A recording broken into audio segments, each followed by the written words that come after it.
Hey, welcome everyone. My name is Tom Alteram, and I've had the pleasure of knowing Dr. Ben Lynch since we went to school together at Bastyr University. So I'm sure you've been following Ben for quite some time, but his thirst for knowledge and understanding of genetics and epigenetics is admirable, and it's really fun to see what he's developed over the years. And now that we have this new version of StrateGene, it's colorful. It's amazing. It's got little tidbits of information upside down and backwards that can help you find some answers about what's going on in your life. So, today we are continuing our series of webinars on StrateGene education.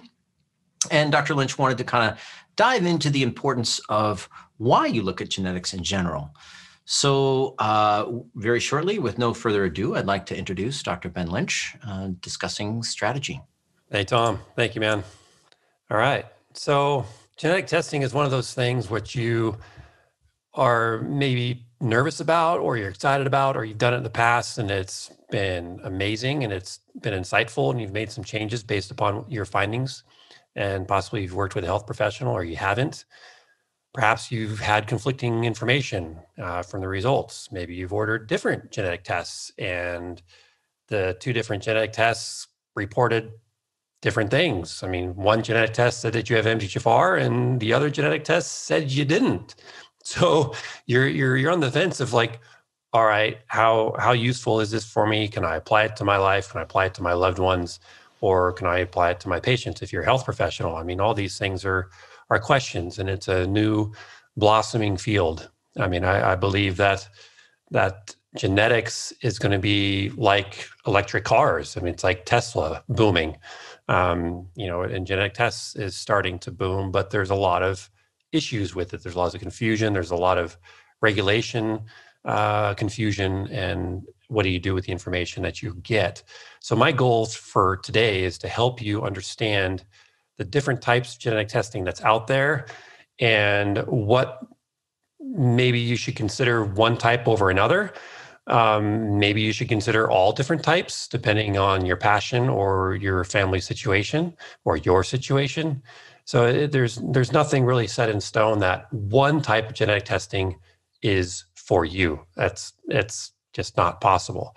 It's like saying that this multivitamin is the best multivitamin in the world and it can be good for everyone. That's also false. So, here at Seeking Health, we really are passionate about identifying something that is strategically for you in helping to optimize your life. And so that's what we're going to do today, and to help you get started on understanding genetic testing. And thanks for dedicating time to be here. Understand that, life is busy. So your desire to be here is awesome. So why test your genes? So people use genetic testing for various reasons. And I want you to sit down or stand up or drive or listen or wherever you are and think about why you would use genetic testing, and hear these questions and run them through your mind. Is my future child at risk of a genetic disease? So are you considering pregnancy? And if you are considering pregnancy, is there something that's in your family history or your partner's family history that you want to see if your future child may be born with that? So things like cystic fibrosis is a genetic disease that can be identified, to see if there's increased risk. And my caution with this is, let's say you do this genetic test and you and your partner do it, and the genetic counselor goes over the results and they come back and they say that you have a 1 in 15,000 chance of having a child with cystic fibrosis. And then you sit there and you look at your partner and you say, okay, well, what do I do about that? So you come back and you ask your health professional or your genetic counselor, okay, well, what's up? I have a 1 in 10, 15,000 chance of my child having cystic fibrosis. What can I do about it? Well, you both, nothing. That's it. I mean, you can adopt if you'd like to adopt, but that's it. So then you, all throughout pregnancy, you have this stuck in your head, and stress during pregnancy is a problem. So that's something to consider. Is my current condition genetic? So this is a question that a lot of people use genetic testing for, and I totally get it. So if you are struggling with a current medical condition of any type, is it genetic? I mean, is there one specific gene that's causing a myriad of your problems? And if you order the genetic test, you're going to unveil that and you've got the answer. Well, that can happen. I mean, if you have, real gut problems, or your liver enzymes are really elevated, or you're starting to have neurological issues and it's been progressing over years, possibly decades, and you go to a doctor and they say, we really want to do a celiac genetic test on you, a panel. It's like, oh no, I've done food testing, and my gluten was a bit high, but and my B12 has been low in the past, but I don't really want the celiac genetic testing. The doctor insists, no, I think you should have it. Comes back and you're a celiac. And then you really go 100% gluten-free. Your liver enzymes go down, your neurological symptoms go away, and life is something that you've never experienced before. It's without any of those pains. So if you are looking for something that has been progressing in your life that's a problem, hemochromatosis is another one, like high iron. If your doctor orders are high, your iron levels and they're elevated and they continue to be elevated. Hemochromatosis is another one that is very, very useful to identify and get a handle on, because you can handle that too.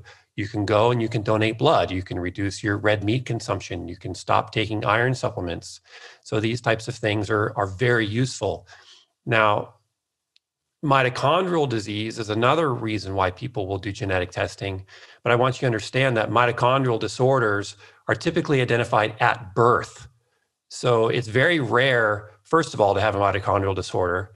Secondly, you inherit these from your mom's side. So if your mom has a problem or your grandma has a problem, with the mitochondrial disease, and that is higher risk, because the mom is who passes the mitochondria on to any child in the world, whether male or female, which is interesting, right?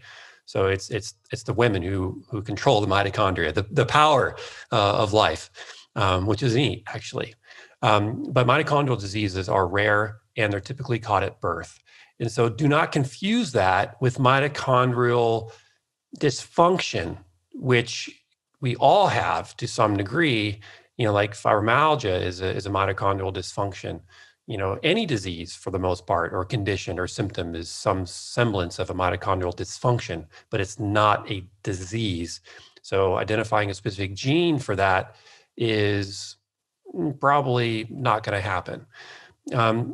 If you order genetic testing to see if you can reduce your risk of getting a genetic or getting a disease, well, there are some genetic tests out there, like for 23andMe, they've been approved by the FDA to kind of give you a overall risk score.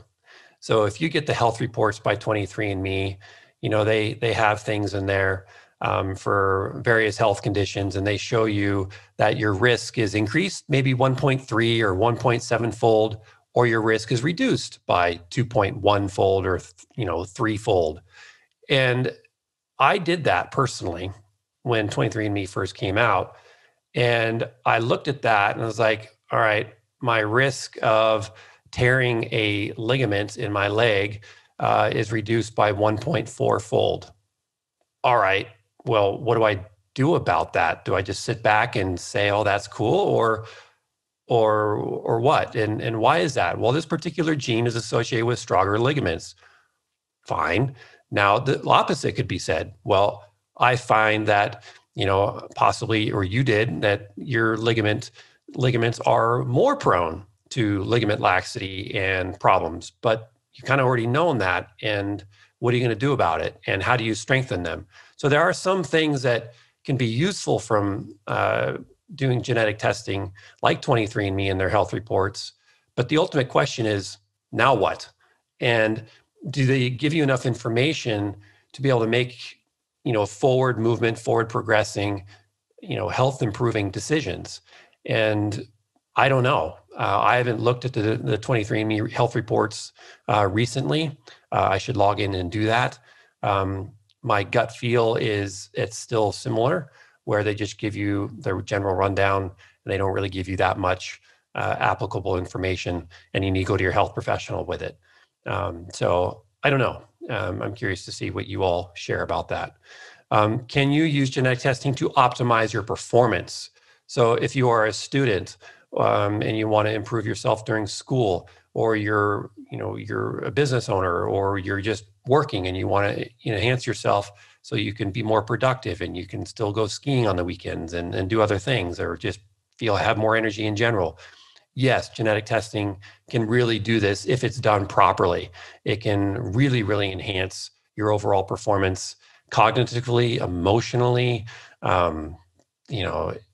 with just energy in general. And so, but the trick is doing it in a way that is not oversimplified or overpromised.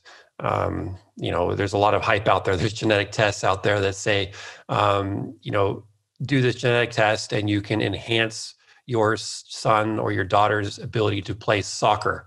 Do your kids have soccer genes? I'm kid you not. There's a genetic test out there for everything. Be a better student, be a better, soccer player, be whatever. And take these with a grain of salt. I mean, some could be useful, but there's a lot of nonsense out there. Can I figure out why you struggled for years? This, I think, is the biggest benefit that you can get from genetic testing when it is looking at a bigger picture. Think back from, whatever long you can think of that you've been struggling with something and it's become part of your life and you just deal with it. So think of something, you struggle with seasonal allergies. Do you struggle with some, funky moods? Are you more irritable? What have you, and you struggle with these. Does it take you a long time to calm down after stressful situations? Do you stare at the ceiling when you're trying to fall asleep? Do you fall asleep and continue to wake up at night? There's a lot of different things that can be associated with these things. But first, you have to know where to look, and you have to learn what each gene does and how the genes communicate with each other, because very rarely there's going to be one particular gene and one thing that you have to do in order to improve those situations. I was talking with a colleague yesterday who struggled with significant pain in her head for years, decades. And she's a naturopathic physician, and she did all the things that you should do to try to relieve headaches. And, she did hormone treatments. She did gluten-free, dairy-free, checked her allergens, fixed her gut, all these different things. And then she did genetic testing. And then she found out that there was various genes that were affecting her serotonin. And if you have low serotonin levels, you're more susceptible to having pain in your head. And so then she adjusted that and those pains went away. So very, very useful. But she also did the groundwork. Why are you more sensitive to others? For me, this was a big one. I am a very competitive person, and I do not like to be held back for various things. And when I was rowing for the Huskies at the University of Washington years ago during college, some of my teammates were just huge guys, and they could drink and they could party and they could wake up the next morning and kick my butt on speed tests. And it's like, how can they do this? And then I looked at my genetics, and I can't process alcohol very well at all. And I have sensitivity to chemicals. And I grew up on a horse ranch, and I was spraying Roundup everywhere and castor on, and I had crop dusters flying over my home. And so I was just loaded with these heavy metals and chemicals, and just could not handle the load, and my body was toxic. And so after rowing, after college, a decade later, I learned all this, and I've since improved my health immensely. So I'm healthier now than I was when I was in my early 20s. So genetic testing can really be helpful for that. And at the same time, it helps remove some of the stigma that you have. Like, oh, I'm more sensitive to them and, to these things, or more sensitive to these situations. And your friends say, oh, get over it. You stop being so sensitive. I see it with my own kids talking to their own friends about that. Oh, stop being so sensitive. And that type of conversation needs to stop and be more understanding of others' limitations. So genetic testing fails you for a ton of reasons.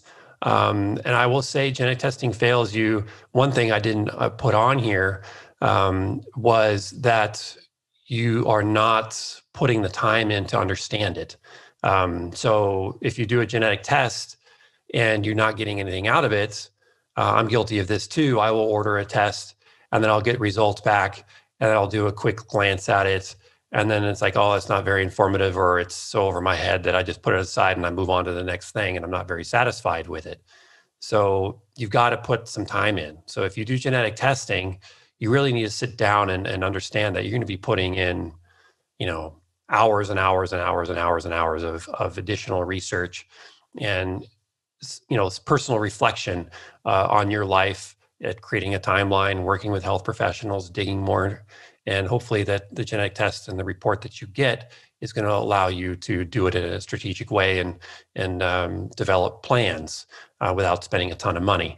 But a lot of genetic testing fails you because you have these false promises. Order this genetic test to see if my kid is going to be an amazing soccer athlete. And if he or she is, then, what do I do to nourish them? What food should I eat and what food shouldn't eat? These types of tests, I've looked at these genes, and so has my team. There's FTO genes, there's caffeine burning genes, there's, carbohydrate sensitivity genes and obesity type genes. And so, yeah, you can make some changes and you see some improvement, but would you make those improvements otherwise, right? I mean, if you just got consistent about doing some things, did that genetic test actually help you? Or did you just make some changes, become more diligent and be more mindful and conscious about what you were doing? And that's a question. Sometimes it's both. So just keep that in mind. I do not like the genetic tests that provide information about what foods you should eat and how much of the food that you eat and which supplements you should take, when you should take them, how much you should take. I do not think those are very useful for you. The promise is good. It'd be awesome to know what food you should eat and what supplements you should take on a daily basis. But it's not possible. Let me give you a story on that. So just yesterday, I shared this story with a doc. And when I was in Texas, I went to an all-you-can-eat Brazilian steakhouse. Phenomenal. And I ate a lot of steak. And they keep coming to my table, and I had that green card with red, that you flip over, green and red. And green is up, bring me more meat. And red is like, hold on. And I was there for 4 hours. 4 hours. And so I ate a lot of meat, and I have a susceptibility to higher levels of homocysteine. And so when you eat protein in amounts like that, you have a higher potential of getting higher homocysteine levels. And so I was chowing it, and then I felt awful afterwards.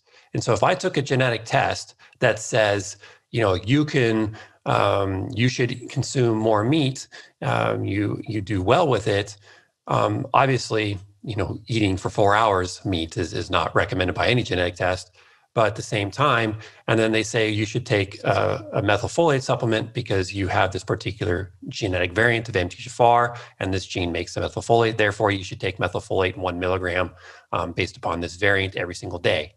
Well, if I took 1 milligram of methylfolate every single day, I'd be crazy. I'd be nuts, and I'd be very, very uncomfortable with a myriad of side effects. But that particular evening, I felt awful, and I needed 7 milligrams of methylfolate the next morning. Why? Because my homocysteine was so high, and methylfolate helps support healthy homocysteine levels. And so I took 7 milligrams the next day.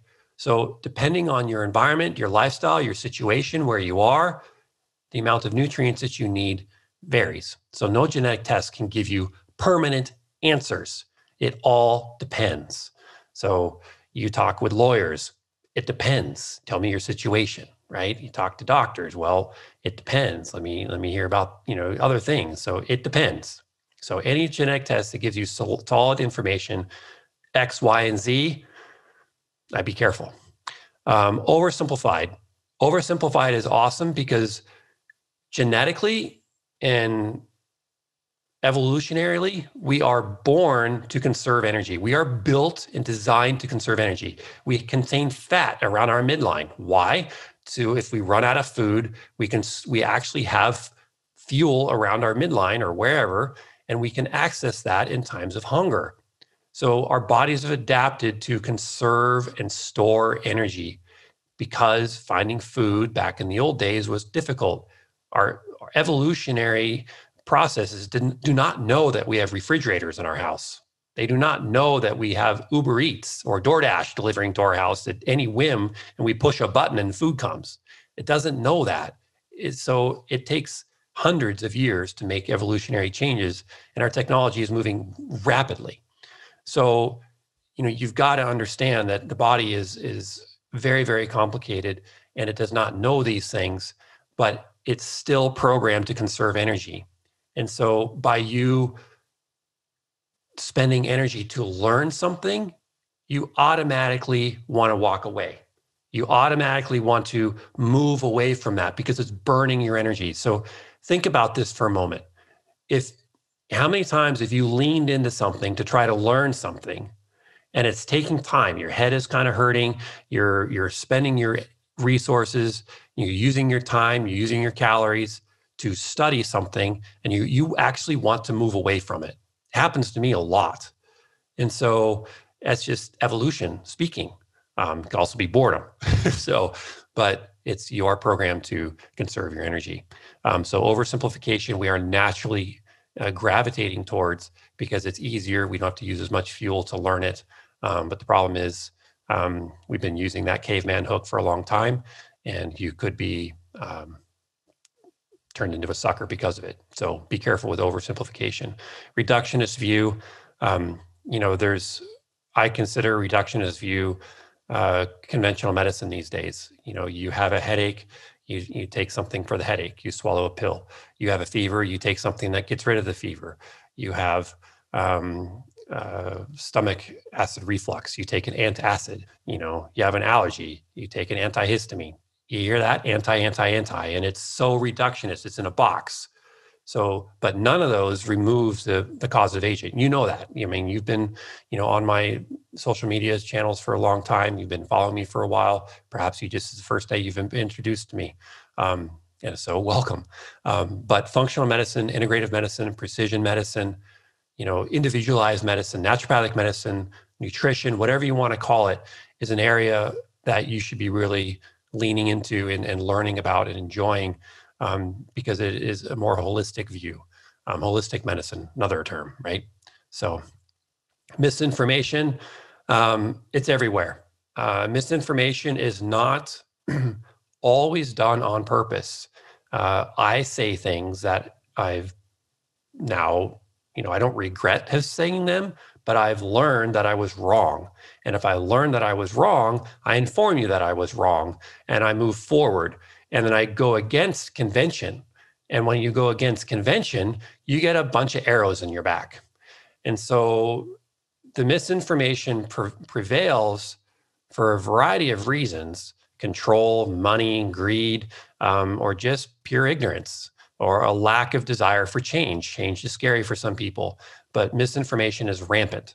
And it's up to you to determine who out there is the leader in providing you current actionable information that is without bias and is truly there to serve you. And I believe that Seeking Health is that company. We work really hard and tirelessly to provide you information that is researched, that is evidence-based, and that is forefront and creating trends, not following them.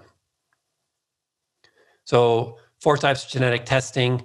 You can read, this is a summary slide, and this is recorded, and my team will be sending this to you as well. So if you don't have time to, sit here and watch, you're welcome to leave, but make sure you get your questions in the Q&A box before you go, and then check your email for the recording. And then we do have a special offer for you as well if you are interested in getting a genetic test from StrateGene.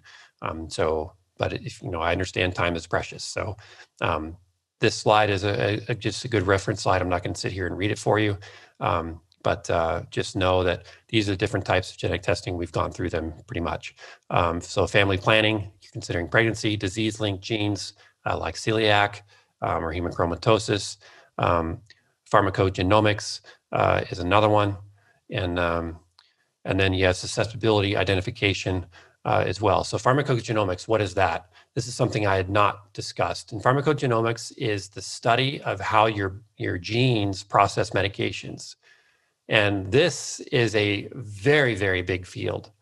The drug industry has a huge incentive to study this, and I'm glad they're doing it, actually. I think it's very good for them to look at this and figure out why some people can do better with some of their medications and others don't, and that it allows the health professionals to determine which dosage is best for you and which medication is best for you. And there are genetic testing companies out there that are approved by the FDA that do pharmacogenomic testing or pharmacokinetics. And it is an up and coming field. And some people swear by it. Some doctors have great results from it. So if you are currently taking medications for mood disorders or blood disorders, maybe consider pharmacogenomic testing with your health professional. I'm going to show you some things to watch out for here in the slides to come, because it's still up and coming. Susceptibility identification, what is this? This is looking at genes which are not disease causing. So for example, celiac disease is contributed by about 2 different genes. And I'm going to show you slides that talk about that too. But MTHFR is a gene that is not disease causing. It may contribute to various problems, like mood disorders or cardiovascular problems, or pregnancy problems, but it is not causative. It's like if you have an MTHFR genetic variant, you have a problem. So, susceptibility identification is an area where I and my team focus, because we enjoy looking at the holistic area. We enjoy helping people optimize their lives. We do not look at disease causative genes because that requires a genetic counselor. Family planning requires a genetic counseling. Pharmacogenomics requires genetic counseling and a health professional. But susceptibility identification is for everyone, as long as you have the desire to sit down and really learn. And if you have a report in front of you that gives you actionable information that is well researched and not full of misinformation. So StrateGene is one of those reports. And I would like you to know too that, when we developed StrateGene, our own genetic test, I did not do that because I just wanted to jump in the genetic testing market. It took my eye off the supplement and formulation ball for Seeking Health. And I love formulating. I love designing new supplements and combining new research to design a new formulation for you to support various problems and to optimize your health. But genetic testing, I found on the marketplace for susceptibility identification, there's a big hole, massive hole, and it was full of misinformation, full of problems, and it was giving you a very reductionist view. And I'm going to be showing you some slides here soon, which shows you the difference between what StrateGene will provide you. And my team and I spent years on it, and now it's available for you. But it's not something I really wanted to do. But it's something that I had to do because I can't stand misinformation, because a lot of you come to me with questions, and if I direct you to genetic testing, there was nowhere for me to direct you for susceptibility genetic testing. I don't like any of them except for StrateGene. So you can say that, yeah, there's a massive conflict of interest, and it is. It's my own test, but I designed it because it filled a void in the market, and it filled a void that you need for good, reliable information. So genetic disorders, we've already talked about these things. So mitochondrial disease, not dysfunction, very rare, typically identified at birth. So if you have a newborn child and they are struggling to thrive, mitochondrial genetic testing is highly, highly recommended. Celiac disease, highly recommended. If your gut is a problem and your liver enzymes are high, your B12 levels are low, you just been failing to thrive for decades and decades and decades, and you're worse from eating wheat, and you're about 80% good about avoiding gluten, but 20% of the time, 5% of the time, you have some, or you're pretty good about it, but maybe you have a beer now and then, or you have some soy sauce every now and then, or you eat food that has been processed in facilities that also process wheat, or you go to restaurants that cook their food in the same fryers as other things that have wheat in them, you're not as compliant and you're still struggling. Celiac can be lurking, so check it out. Hemochromatosis also can be lurking, so check that out if you have persistently high iron levels, and work with your doctor on these things. Chronic conditions. So most of us have chronic conditions. In fact, I'm going to throw a number out there. I'm going to say 90% of the health conditions today are chronic. They are ongoing, persistent, continually progressing, worsening, and the conventional treatments, all they do is tell our body to shut up and anti this and anti that, antihistamine, antipyretic for fevers, and so on. You name it. Anti. They go against what the body's trying to do. The body's trying to help itself, and conventional medicine is telling you to shut up. We know better than you. At times, you do need things to push the body down and calm it down. So if you look at these conditions here, these are taken from research, and you can see the blue link below. These are taken right from the research paper. And, ankylosing spondylitis, yes, it's associated with a particular gene, but it looks like a particular strain of bacteria commonly found in people's guts is what kind of triggers the onset of this. You've been told by conventional medicine just to, swallow these pills and away you go, but you've never been checked out for Klebsiella. And you've never been looked at, for Hashimoto's. Yes, you have a susceptibility gene with the HLA, but your hormones are off. You have viral infections. You have high cholesterol. You have vitamin D deficiency. You have ionizing radiation exposure. You have fluoride exposure. You have iodine deficiencies. I mean, you selenium deficiencies, glutathione deficiencies, mercury exposures. I mean, it's a myriad of things which gluten, celiac. All these things are associated with Hashimoto's, and there's book after book out there that's talking about Hashimoto's. So is there a specific gene that is associated with Hashimoto's? No, it's mostly environmental. So if you're ordering a genetic test and you have a condition that's chronic, the likelihood of you succeeding in finding that one particular gene that's causative of your condition, you're going to be disappointed. So I want you to know that if you have a chronic persistent condition that is getting worse or you're acquiring more of them, the likelihood is mostly lifestyle, food, environment, and possibly some increasing susceptibility genes, which if you identified could help direct you and your health professional to figure out what tests you should use to dig further and move forward. Crohn's, they've been looking for the particular gene for Crohn's, and it's not out there. They haven't found it. Why? Because it's mostly epigenetic.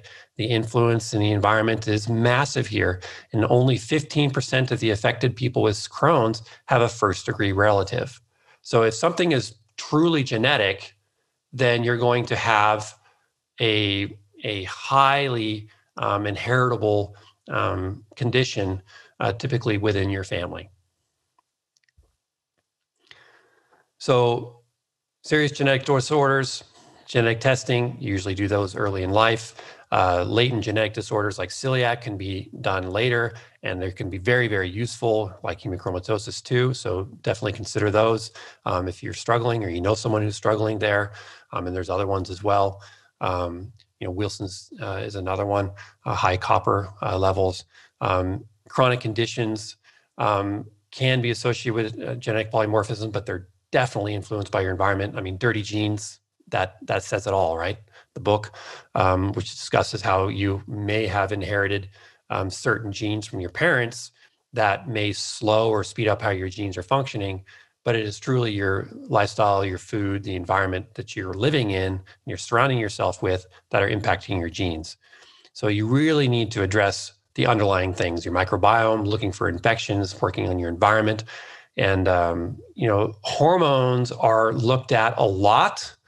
And I want to say that hormones should be looked at, but if your hormones are really out of whack, work with a health professional on this, of course, but typically hormones are out of whack because they're responding to something else. They're imbalanced because of infections. They're imbalanced because of environmental exposures. They're imbalanced because of, persistent ongoing stressors, either physical or mental.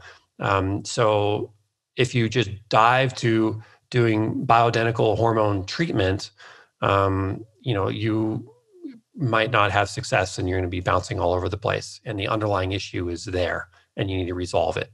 So if you order a susceptibility test, like StrateGene, then that could really guide you to improving yourself.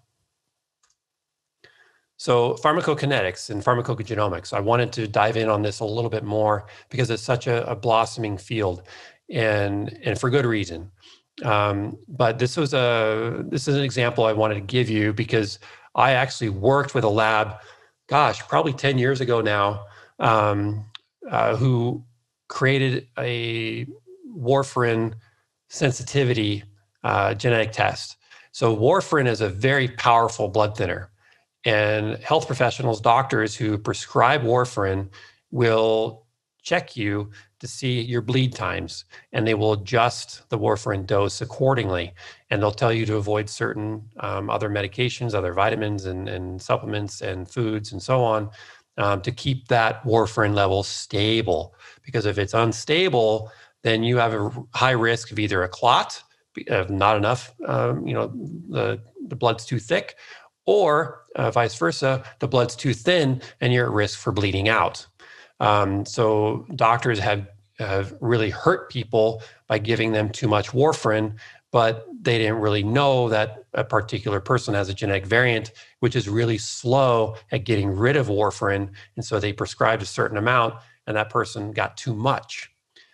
So this study looked at a group of people who took warfarin, and they also looked at their genes, and they also took warfarin, and they didn't look at their genes. And so the adverse reactions in the clinically guided group with no genetic testing, 14%, almost 15% of people got adverse reactions, compared to about 11% of people got adverse reactions in the people who got genetic testing for warfarin. So that could be a couple things. Either genetic testing was about 4% helpful. And when you say 4% helpful, that can be pretty significant if you're talking, a potential death from a bleed or a clot, right? So a 4% improvement is not shabby. So don't discount it. But what I also want to say is perhaps the health professionals don't understand the genetic findings. So perhaps these genetic results were provided to the health professionals, but maybe the report wasn't written up very well. Maybe they didn't understand, and they just kind of dismissed it. You're looking at a clinical trial here, you think they would be dialed in, but you'd be surprised. There's a lot of sloppy trials designed out there. I shake my head oftentimes, about how badly the trials were designed. So sometimes trials are designed to actually fail. And sometimes trials are designed to succeed, and there's a lot of bias. There's a lot of research bias out there.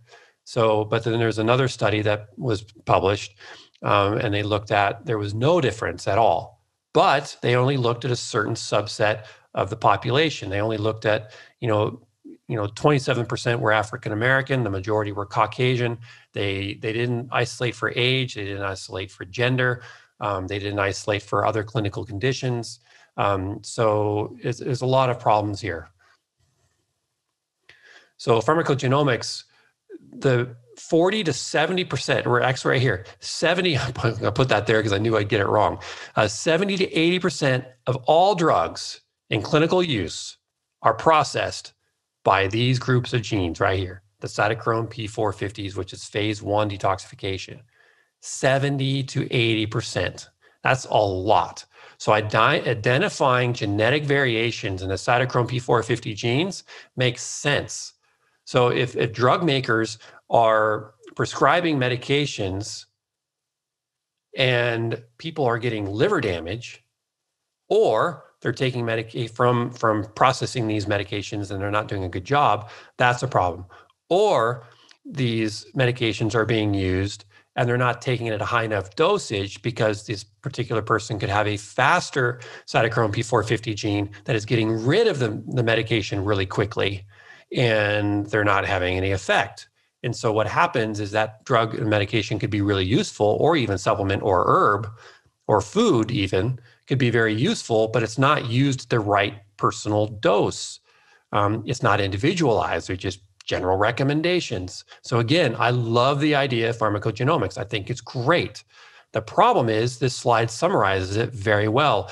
And I read this paper, and it, unfortunately, there's a lot more questions than answers. But what I will show here, and I love the simplicity of this diagram, is these are the most common genetic variants in the cytochrome P450 genes.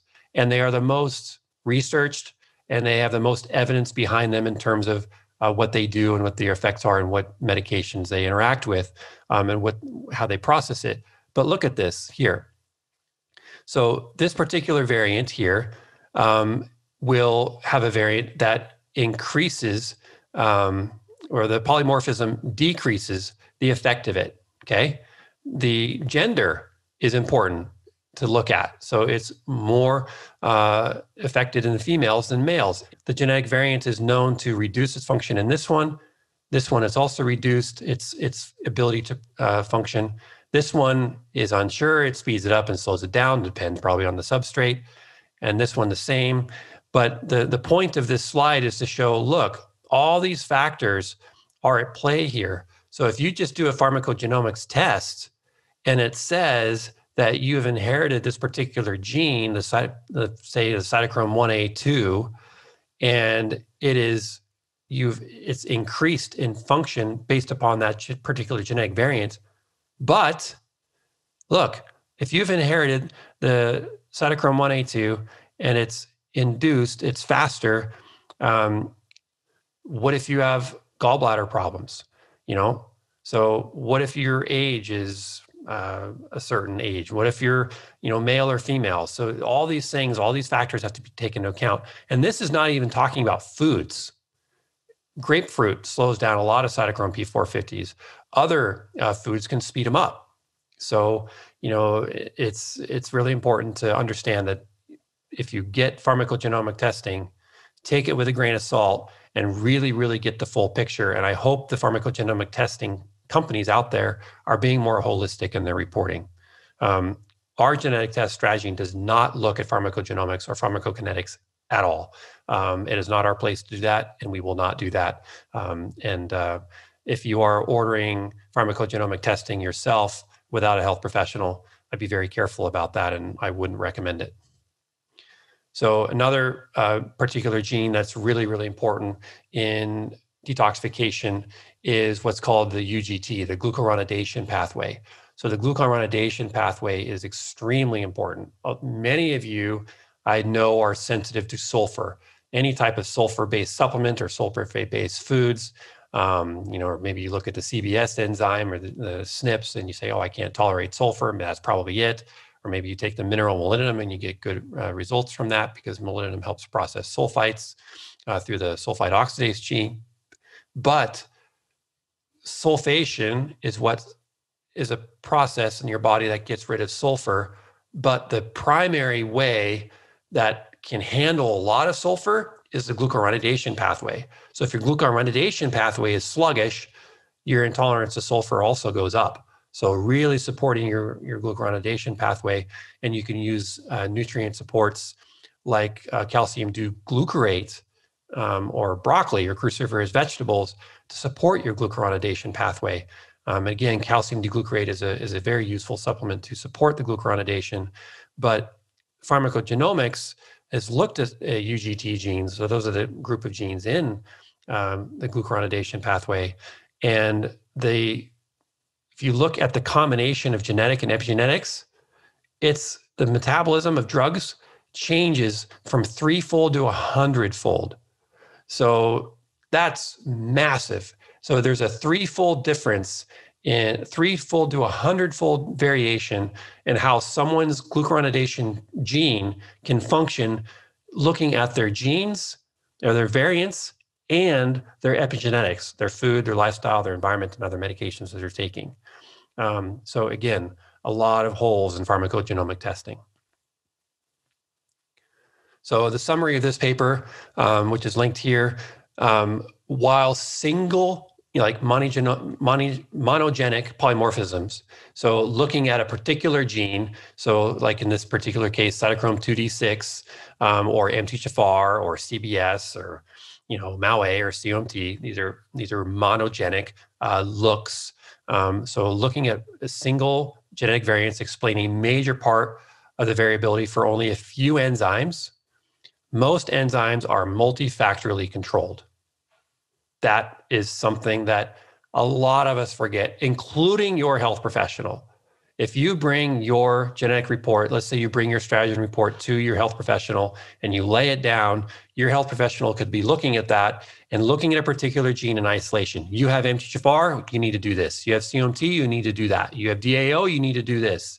And they don't even ask you questions. They don't ask you about how your histamine intolerance is. They don't look at your blood markers of homocysteine. They don't ask if you're eating leafy green vegetables. And the genetic report is also just saying, oh, you need to be supplementing with this since you have that SNP. You need to be supplementing with this because you have that SNP. That's not how it should be done. So you've got to be looking at these other variables.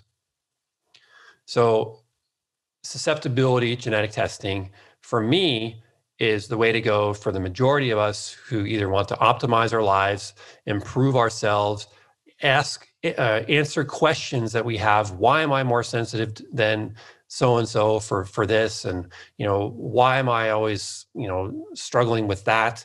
And why can't I get over this? That is a really, really good susceptibility genetic testing is a really good tool to add to, not replace, but to add to your routine health care with your health professional. It is a tool that can be used for the rest of your life and should be used the rest of your life. It is not a typical blood test where you get your results, you look at it. It's like this, I got someone's hormone testing here on my counter, and that's a one-time shot. You do hormone testing, you get your results, you make some tweaks, you test again in a couple of months, you look at it again. Genetic testing, you should do once, but you should not only look at it once, you should look at it for the rest of your life and apply it over, whatever thing you're struggling with. And every time you use it, you'll gain more information and you'll be more strategic with it, and you'll learn more and more from it, and then you'll be able to help others as well. So susceptibility genes are typically dismissed by genetic counselors. And this is a problem because if you go to a health professional and they say, "Doc, I have the MTHFR gene," oh, that's stupid. Don't look at that gene. It's not associated with disease. Just ignore it. And so you're going to have these types of problems. And so know that going in.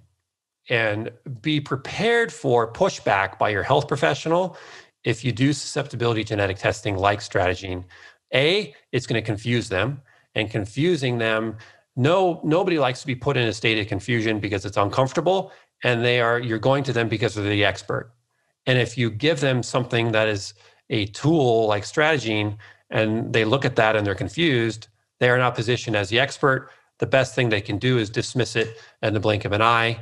And now you're left to go back to try to find another health professional who can help you. And thankfully at Seeking Health, we do have a reference of health professionals, which we are growing the database, through training for you to seek health professionals who can actually support you and guide you and not turn you away because they're too arrogant and too much pride to actually sit down and learn with you. So disease-associated genes, we've hammered that home, but I want to say that disease-linked genes are only associated by, at max, 5 to 15% of disease occurrence in general. Okay, so disease-causative genes are rare. They're rare. And not everyone with the disease-linked genes ends up with a specified disease as well. So that's another point. A lot of times you do, but sometimes you don't. Susceptibility genes too. If you have a COMT gene that's slow, Don't think that it's a death sentence and you're stuck with it and you have, how do I fix that? It's okay. There's benefits to it. If you have an MTHFR gene that's fast, or not fast, but it's typical and it was born without any genetic variants, don't think that you're out of the woods and you're fine and you can eat all the folic acid you want and you don't have to worry about things. No. It can still get messed up. So looking at susceptibility genes is very, very useful when you look at them in terms of a holistic view. And a chronic disease is still likely in the absence of a disease-linked gene due to susceptibility genes. So in other words, if you are struggling with something chronically and you look for a disease-causative gene, you don't find them, you're frustrated, there could be a susceptibility gene that has a variant in it that has increased your risk for whatever you're struggling with, or there's 5 or 10 of them in a combination that you've inherited that on an additive, cumulative, synergistic approach, they are increasing your risk for a problem. And the flip side, they can also reduce your risk. So the ACMG is like the American College of Medical Geneticists. I believe I got that right. And again, they are a group of medical geneticists, they're genetic counselors, and they've prepared guidelines on MTHFR genetic testing because so many people have been doing genetic testing on MTHFR, A, because it's easily accessible, B, it's becoming more affordable. Some insurance covers it, some doesn't. And MTHFR is associated with a lot of problems, health-wise, but it's not disease-causing. If it's not disease-causing, it's dismissed. It's just dismissed. So, and then they go on to say here at the bottom, MTHFR status does not change the recommendation of taking folic acid. And I vehemently disagree with this. That is just not good. It's very, very reductionist. You're looking again at one particular gene. You're looking at one gene and you're giving a massive recommendation, just stay on the typical folic acid. And I don't want to go on this strain right now. I will do a shorter video, and I have other videos on YouTube for you that talk about folic acid. So if you look at folic acid, Dr. Ben Lynch on YouTube, you'll find a whole bunch of research on that. But MTHFR status, according to the ACMG, that it doesn't change the recommended dosage of folic acid. Okay, so what you're looking at right now is a pathway, is part of a genetic report, part of the genetic report of StrateGene. And so when I'm saying StrateGene, this is what I'm referring to. So it's this genetic kit right here, okay? So what you are, after you spit in your genetic test and you send it into the lab, you get this report. It's typically about 100 and some pages long, and then you get these pathways, okay? And this is one such pathway, and what it's showing you is a group of genes. So it's a holistic view. It's showing you potential genetic variants. And these genetic variants can either speed up a gene, do nothing for the gene, or slow it down. And you need to know what the effect of a particular SNP is, so a particular variant.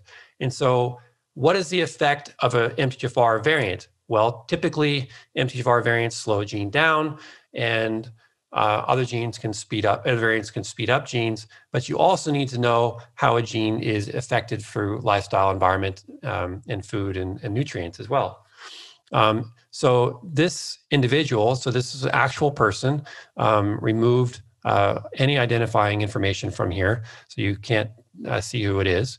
But these bubbles are genes, and there's a key down here, which you get on your report. And so this is the folate.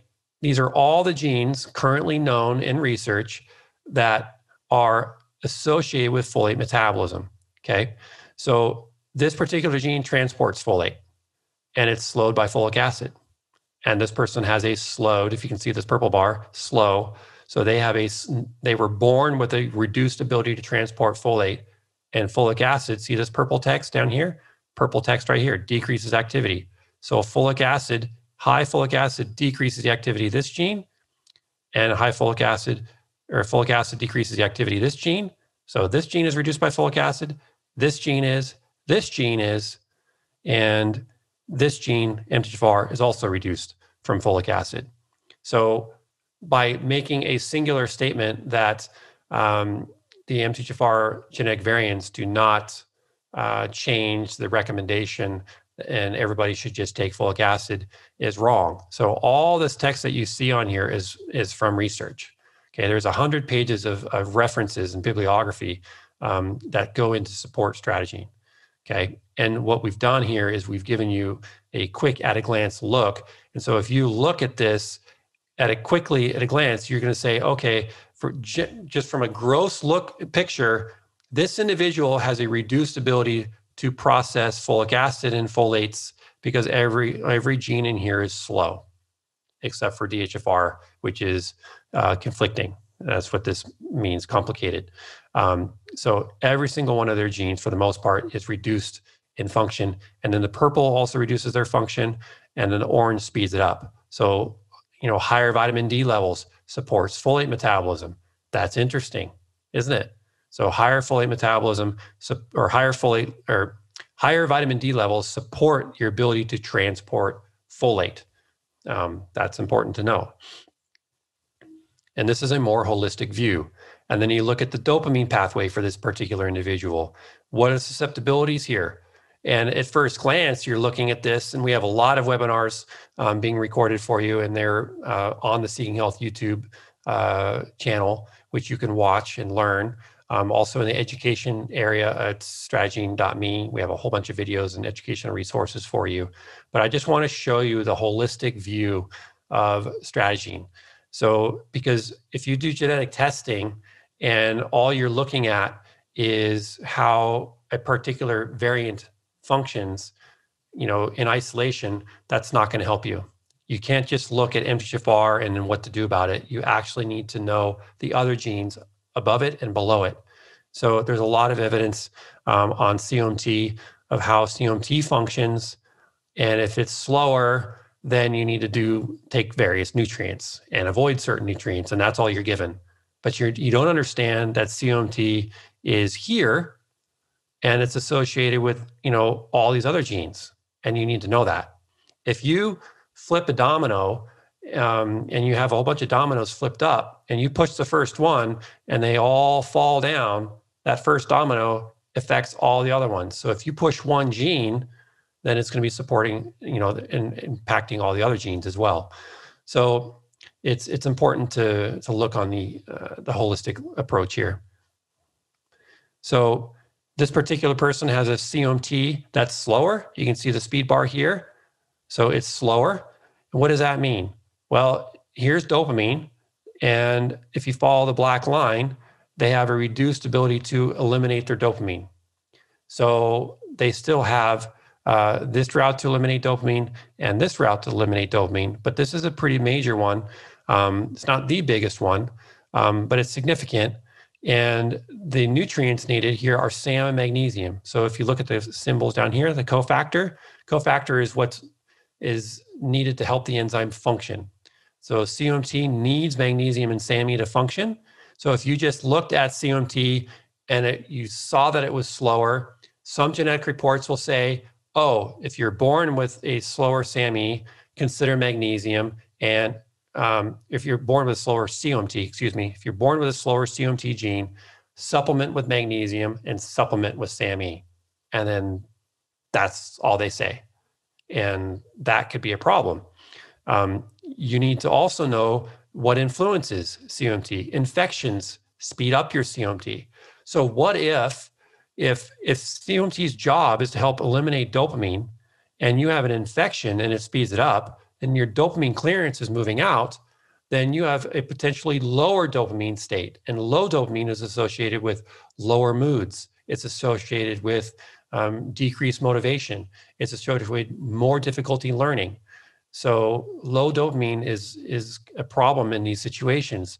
And so if you think that you are born with a slower CMT, and you are, but you did not know that infections speed up that particular gene, and you've been supplementing based upon that genetic report that you took, and the doctor gave you the recommendation, oh, you have a slow CMT, take SAM and magnesium all the time, but now you have an infection, maybe you got a viral infection or a bacterial infection or some type of infection, and now your mood is a bit flatter. You're not motivated to go outside, and you're just kind of hanging around. You're like, no, leave me alone. You want to be isolating by yourself, and you keep taking those supplements, and you drive yourself deeper.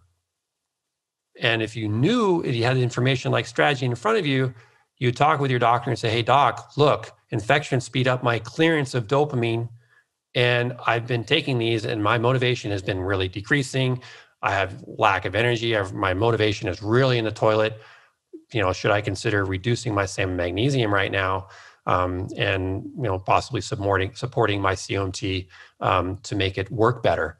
And these are all things that are very valid and strategic, that give you the ability to make decisions that are based upon research. So this isn't misinformation here. This is all research. And things that slow your COMT gene down are higher levels of serotonin, higher levels of homocysteine, and low folate and low vitamin D. So if you have low vitamin D, you have reduced folate transport. And if you also have reduced ability for your COMT gene to function. And that's the problem. And knowing this extra information is very, very valuable. So in everybody's, if you run StrateGene on your family, the likelihood of you seeing everyone having the same genetic report is extremely unlikely. So we might be 99% genetically identical, you and I, even 99% genetically identical. That's true. There's like 1% variation in our DNA.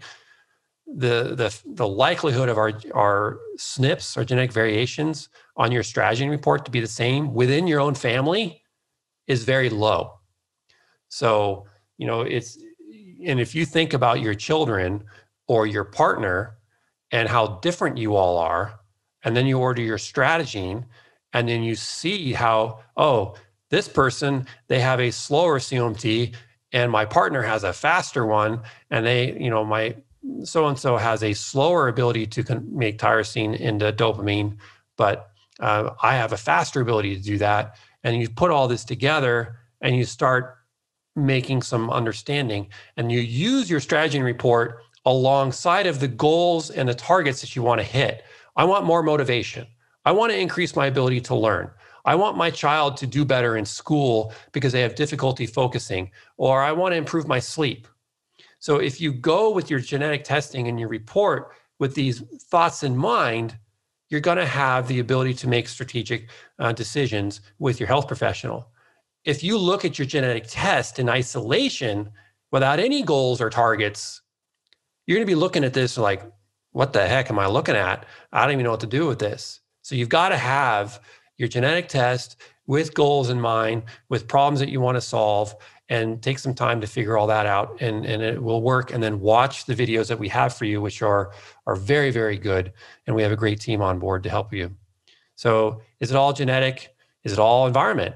Or is it all your diet? Or is it a combination thereof? Obviously, you know the answer now. It's a combination. So down here, there's another gene, MAO-A. This particular gene is increased in speed with higher levels of vitamin C. It's sped up, and chronic stress also speeds it up, and acute stress slows it down. So, if you just get a genetic report and they say, oh yes, stress speeds it up. Well, what type of stress? Are we talking acute stress, like there's a policeman behind you and you get pulled over kind of stress? Or you're struggling at work and you're way behind and it's just chronic persistent stress and it's just eating at you. And, it's been going on for months, possibly years, or you're having difficulties at home with your partner or your kids. That type of persistent stress is real, and it affects your genes differently. And that is a nuance that my StrateGene team and I wanted to provide for you because it's different. And so if you're struggling with acute stress when you're looking at your StrateGene report and you want to make a decision, then you need to know that difference. So this is the serotonin pathway. And just last night, my son came home and he brought a new friend over, and he's been skiing with. And he introduced him to me last night, and he was struggling with not so ideal health. Actually, no, his health was pretty good, but somebody else in the car was struggling with strep throat. And so my son brought, I give my son supplements on the road to support himself. But we also knew going in that somebody was having strep throat and he wanted to go skiing. So they all piled up in the car and away they went. And so the one kid's treating himself with antibiotics for the strep, and Tasman had a bunch of vitamin D and K and A and zinc and support his immune system. And so he passed them around to some other kids to support their immune system. And this kid took the vitamin D, and a couple days later, he realized that his mood was so improved. He's like, wow, Taz, what are you giving me, man? He's like, just giving you vitamin D and K, dude. That's it. And Taz he's 18 and his friend is 18. And for this kid to be aware that vitamin D improved his mood so significantly. And he told me that last night. He goes, Guy, I had no idea that vitamin D could really improve my mood that much. And I said, yeah. And the reason being is that vitamin D supports your stress reduction or stress support. And then also it supports your serotonin production. So if you look here, vitamin D supports this particular gene here. So it supports the conversion of tryptophan to 5-HTP. So if some of you are out there supplementing with 5-HTP to support your mood during these gray Seattle, gray wintry days with no sunshine around, the no sunshine does contribute to reduced mood, but at the same time, the low sunshine and the gray skies reduce the vitamin D synthesis ability in your body, and reduced vitamin D reduces your body's ability to make serotonin. Isn't that amazing? So if you look at your StrateGene report, you can see that it's right here. And you can see, look, higher vitamin D increases right here, the key here, increasing activity. So vitamin D and daylight increases the activity for your body to convert tryptophan into 5-HTP. And then low vitamin D does the opposite. It reduces your body's ability to convert tryptophan into 5-HTP, which then converts with vitamin B6 into serotonin. So when you know these things, it's pretty powerful. And if you know also, like this individual is born with a reduced ability to convert tryptophan into 5-HTP, you can see it's slower. See this purple bar right here? So this TPH2 is reduced, so it's slow. So TPH2, which is found in the brain. So this gene is found in the brain, and this person was born with a slower TPH2 gene. They have a reduced ability to make 5-HTP. And what if they also have low vitamin D levels? Well, then that gene is working even slower, and that's a problem, okay? So that's what StrateGene can do for you, and it's pretty powerful combination. So when you want to get the most out of genetic testing, first, you got to dedicate time to learn. If you do not have the desire to dedicate time, we all have time. We all have 24 hours a day. So saying that you don't have time means that you don't have time to dedicate to learning, and that's cool. Just know going in that if you don't have the time to dedicate to learning about your own genes or how these pathways work and watching additional webinars or reading more articles that we have or case studies that we have, or dedicating time to make an appointment with a health professional who's well-versed in StrateGene, then it's recommended don't do it. And at time, you may be positioned to dedicate more time to it. You can only dedicate your time to so many things, right? So ask yourself, do you have time to dedicate yourself to learning about genetic testing and using StrateGene? If you do, then that's awesome. Know that you should be working with a health professional to get the most out of it, because again, StrateGene is not a tool that is used once and then forgotten. It is used every single time you have a problem that you want to improve. Do you want to improve your breathing? Do you want to improve your focus? Do you want to improve your mood? Do you want to improve your sleep? And then you look at the neurotransmitters and the pathways that affect all these things. Do you want to improve your detoxification, your post-workout soreness? In time, we'll be having webinars that discuss all these things. But our goal with StrateGene is to give you the flexibility and the tool at hand so you can use StrateGene whenever you have an issue that comes up, and then you use it alongside of lab testing, and then you apply it to health targets that you have, goals, okay? And you always use it. It's not just a one-time thing. And so StrateGene is available at seekinghealth.com for you now. And we have kits in stock that can be mailed. We have swab kits. We have spit tubes. And the swabs are for people who have a reduced ability to spit. And you just swab it inside their cheek. And for spit, you just spit into a tube. And this is what the, here, I'll show you here in a second. But we have tier pricing now, which is awesome for folks who have families. So you can buy 4 kits and save quite a bit of money per kit. So take advantage of that. And we also, we can't ship to New York or internationals due to legal issues and rules and regulations in those areas. But we are working on ways to support New York and international customers. If you're on the fence about it, sit down and talk about it with your loved ones or yourself and see if StrateGene is right for you. And again, you got to have some time to dedicate to learn. If you don't want to learn, then don't do it. Do not do StrateGene unless you want to learn. If you love learning, you're going to absolutely dig StrateGene because we have tons of resources for you. There's a lady just left us, I think, a 4 or 5 star review on StrateGene, and she hasn't got her results back, but she left the review just discussing the resources that are plentiful and readily available for her to learn and watch as she's waiting for her results to come back. And you anticipate the results to come back in about 6 to 8 weeks and get them. We have a 1-star review on the StrateGene on Seeking Health website now saying that most tests come back within a week. Yeah, but I wouldn't want my genetic tests results coming back in a week. It takes time. There's a lot of steps involved. There's a lot of quality control. There's time that the DNA has to be replicated and quality control checks again. So there's a lot of steps involved that has to happen. And you do not want your genetic testing coming back in 1 week. I'd be very questionable about that. So 6 to 8 weeks is a good time. And we're trying to get it to 4 weeks. You might be lucky and get it at 4 weeks, but we do say 6 to 8 to keep people, with that type of patience. So stop guessing and get the StrateGene kit. And I love this review from Kate here that this is a resource for people who are knowledge seekers, the ones who will never stop learning. All right. Thank you all. And so Tom will share some questions for me. Awesome, Ben. Thank you very much. That was awesome.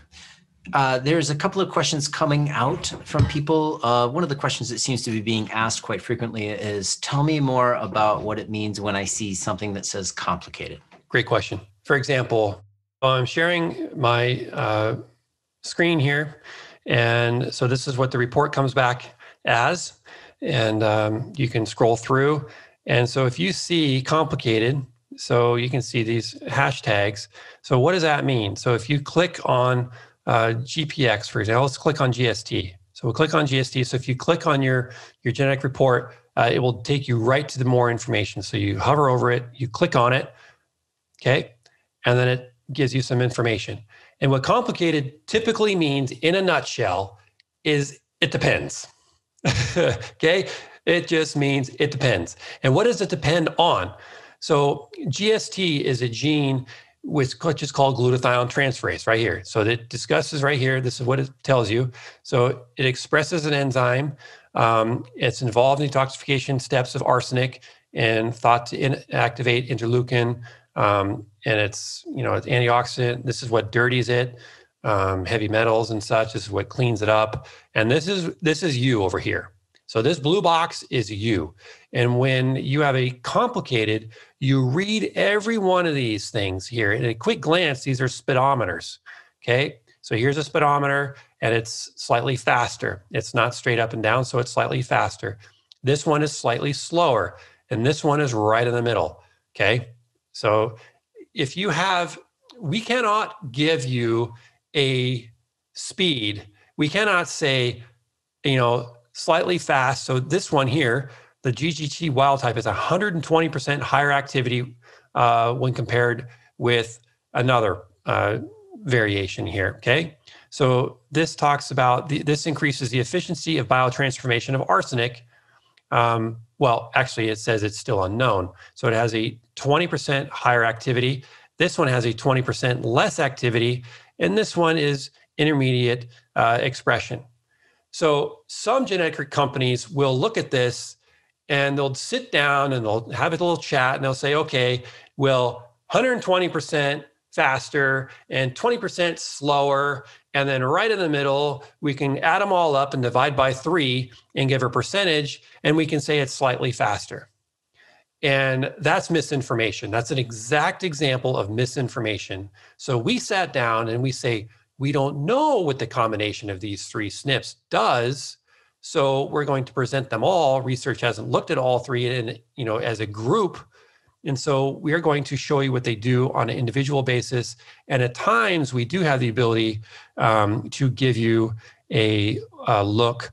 So like ASMT, for example, if you click this one is not complicated, but if you click it, oh, my wife has only 1. So I worked with a health professional yesterday that there is a haplotype with this one.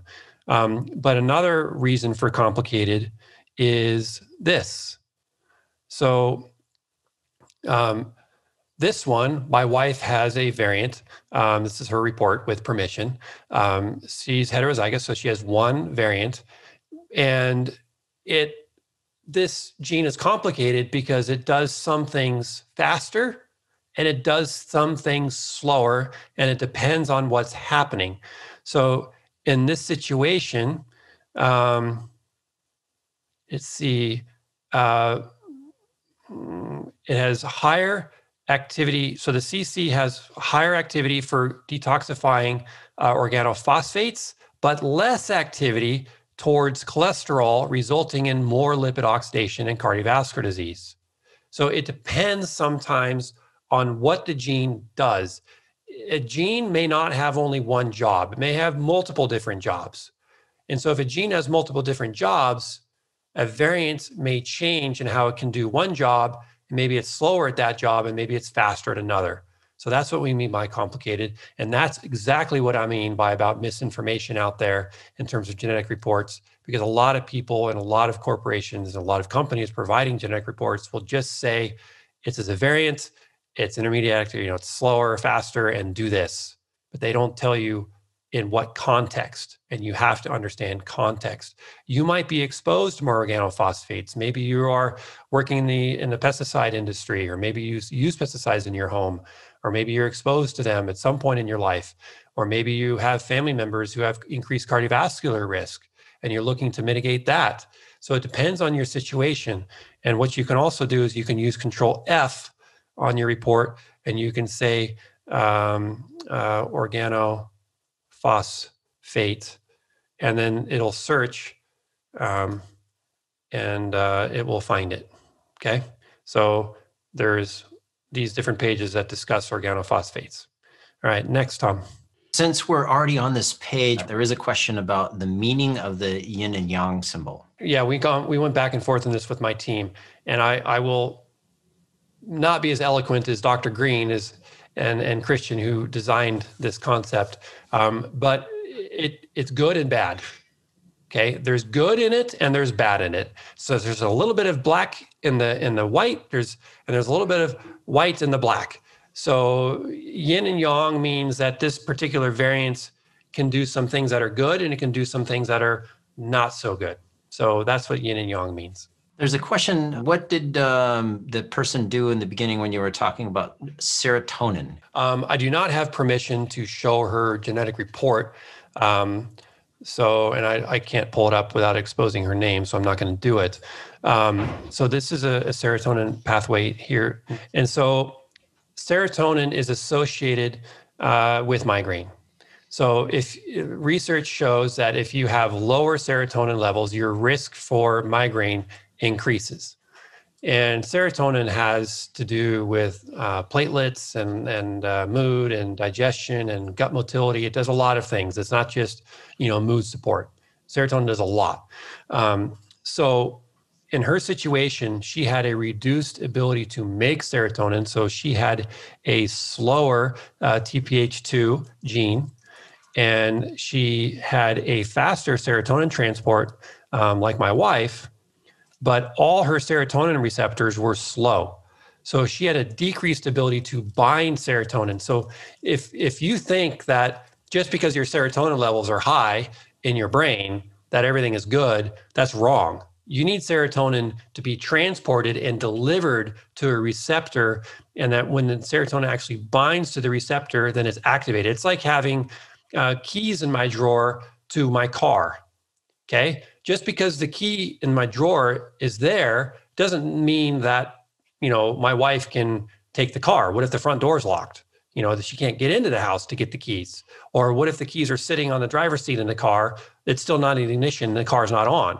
So serotonin has to be transported and bound to the receptor. And so this woman had migraines her whole life. And one of the things that she found on her StrateGene report is her serotonin receptors were not sensitive. So what she did is she increased her serotonin synthesis by supporting the upstream production by supplementing with 5-HTP. Okay, so she did not have a good ability to synthesize serotonin, just like my wife here. So she supplemented with 5-HTP. She had sufficient B6, so she didn't need that because 5-HTP turns into serotonin through this particular gene here with the support of vitamin B6. And this doc had a good support for transporting serotonin. So she carried that serotonin that was produced, but now she had more of it because she was making more.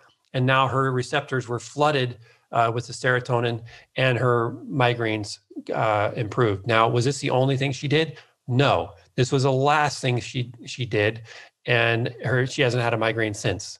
And she did a neurotransmitter test, and we just did an interview on this, which we'll be sharing with all of you, which was very good. And she shared a report, so you'll see it then. So I'll share it when it comes out. But according to the lab, her serotonin levels were too high. So, and according to her organic acids test, her metabolites of serotonin were elevated and too high. But her mood was great, her sleep was great, her focus was great, and she had no migraines. So the lab said it was too high, 2 different labs, but yet her genetics said she needed that higher levels of serotonin, and she did that adjustment, and she's great. So again, that's why having a combination of labs, history, using it to solve problems, understanding the mechanisms like a health professional, you might not know that serotonin is associated with low or with migraines if you have low serotonin, but now you do. But there's multiple effects here. Absolutely. So I've got Victoria saying, what if you have a slow COMT and cannot tolerate 5-HTP? That's a great question. I love it. So what she's referring to, I believe, is just like my wife here. She has a slow COMT, and this COMT is reduced by increased serotonin. And as you just saw on the serotonin pathway, and see what I do, I go down to the footer down here and I click back and forth. So I go down the serotonin pathway. So 5-HTP increases serotonin, okay? So 5-HTP helps support the production of serotonin via this particular gene, DDC, using vitamin B6. So if you supplement with vitamin 5-HTP, you have sufficient B6, you increase your serotonin. Increased levels of serotonin could increase your dopamine by slowing down your COMT. Now, that is something to be mindful of, isn't it?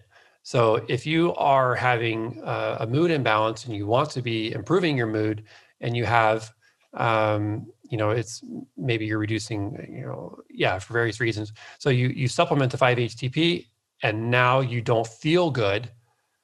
You might want to reduce the 5-HTP because the typical recommended, you can buy in the supplements is 50 milligrams. And that's usually what it is. At Seeking Health, we used to have a lozenge of 5-HTP because I knew that, some people need less 5-HTP. You can't find 5-HTP in 10 milligrams. It doesn't exist. But nobody bought the 5-HTP lozenge, so we had to discontinue it. So try to use less. B, you might be deficient in magnesium. So a lot of people are low in magnesium. So do not forget the fact that your CMT, just because like my wife here has a slower CMT, try to support it with more magnesium, try to support it possibly with a less upstream support. So maybe you're consuming a lot of protein, and protein contains tyrosine. So maybe you need to adjust your carb to protein intake, because tyrosine comes a lot from protein. Tryptophan also comes from protein, but if you eat carbohydrates away from protein, you actually absorb more tryptophan. It's complicated. You move the tryptophan into your brain better. It's due to competition of transports. The other thing you can do is support MAO-A with vitamin B2. Surprisingly, a lot of people, if you look at organic acid testing with your doctor, you just do this P test and you pee, and it looks at this marker for vitamin B2, riboflavin, and it's commonly deficient in people. Very commonly. So you might be low in riboflavin. And so if you look here, dopamine, the main route for dopamine elimination, all the focus is on CMT. Everybody talks about CMT and dopamine, but nobody really talks about MAO-A and dopamine. But that is actually the main elimination route. So if you're low in B2, your ability to convert dopamine through MAO-A and MAO-B is reduced. So if you supplement with riboflavin, it may speed it up, but keep in mind this red stuff is toxic. So you want to get rid of this red stuff. So you also need to be supporting with vitamin B1 and B3, especially my wife here, because this is slower. So she has faster ability to eliminate dopamine this way in the intermediate here.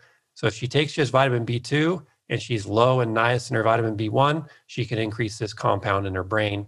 So she needs to also make sure she has sufficient vitamin B1 and thiamine and to support that. So I hope that helps you. SAMI is something to look at. Also, you want to be looking at your homocysteine levels. You want to be looking at your vitamin D levels, because remember, vitamin D supports your serotonin production and also supports your COMT activity. So, maybe you want to talk to your doctor about supporting your vitamin D levels or checking them.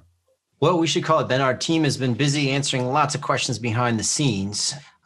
So please go to StrateGene.me for looking at information. And gosh, you'll see once you order the test too. I know Ben always talks this down, but he's provided a tremendous amount of information. My gosh, you get a copy of the Dirty Genes book. You get all sorts of different webinars and discussions and informative pieces. There's a whole Q&A type section where you can look at what each color means on the test and how to interpret it. So there's a tremendous amount of resources provided for you. So once you order the kit, you'll see that you're able to dive into a ton of information above and beyond the webinars that we're giving you now. And then when you come back for more questions, Ben's been generous enough to offer these live sessions where you can ask your Q&A. So order away, and we're happy to support you in any way we possibly can, so you can find those little key points that are holding you back from wellness. We really want you to have optimal health. Life's too short not to have that. So join us. It'd be great. Thank you all, and appreciate your support. Take care, everyone. We'll see you on the next round.